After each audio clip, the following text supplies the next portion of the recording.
Okay, so today I want to tell you about glass fusing. It is so easy to do. Anybody can do it. You don't even have to cut glass if you don't want to.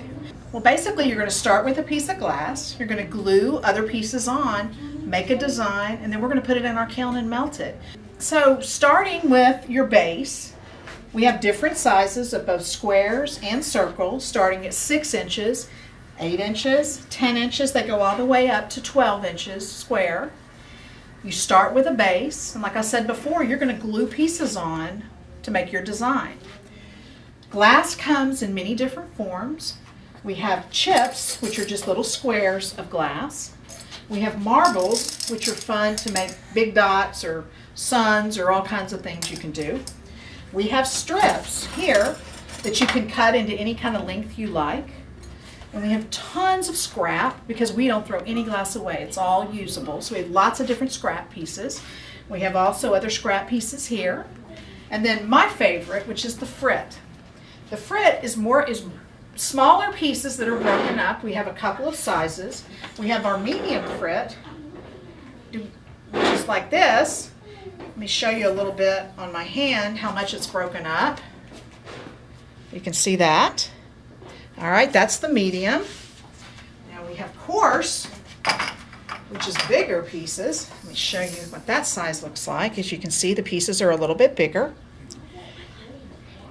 And then lastly, we have something called noodles and stringers.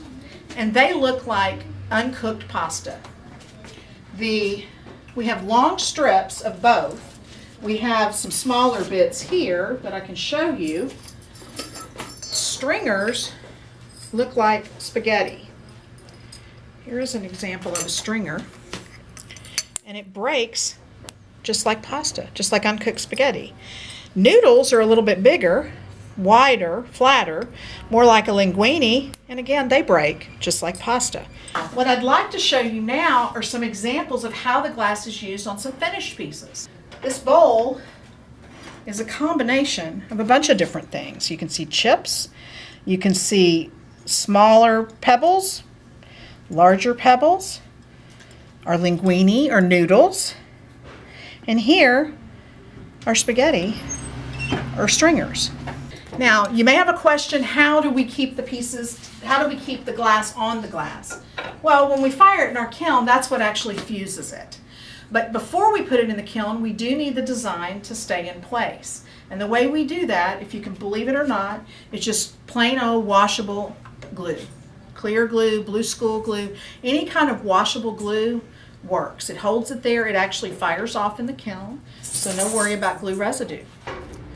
So these are just a few of the things you can make here at Clay Cafe in glass. Like I said, it's super easy, super fun, and we really encourage you to come in and do some glass with us.